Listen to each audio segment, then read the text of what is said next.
После големите критики на Прилепчани и на граѓанскиот сектор дека околу 300 деца со години во Прилеп чекаат сместување во градинка и не можат да го добијат. А во населбата Точила има изградено градинка за 252 деца и не се пушта во работа. Денеска увид извршија министерката за труд и градоначалникот на Прилеп. Беше посочено дека пуштањето на градинката, која што е инвестиција на општината и требаше да профункционира уште во 2021, доцнело поради немањето на ограден зид и одредени други недостатоци кои што ги увидел архитектот и требало да се санираат.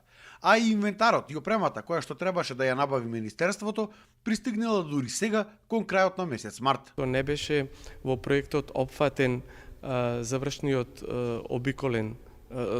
обиколна ограда, која што имаше потреба да се изготви нов проект, ново одобрување, значи да ги помини сите административни одобренија, кој што веќе е и воведена во работа, значи изработката на тој зид, но исто така, како што реков, до пред неколку дена, поточно 24 март, му заврши и врската на Министерство за социјала и труд да си го обезбедат внатрешниот инвентар.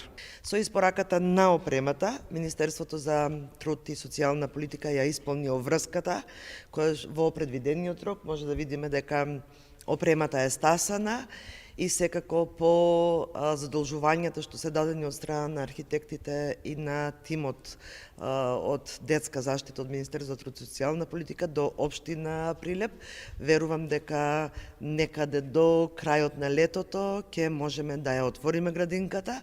Сега, освен овие нови градежни зафати, требало да се направи и нова систематизација и Министерството за финансии да одобри вработување на околу 35 мина, стручни лица и друг кадар кои што треба да работат во градинката.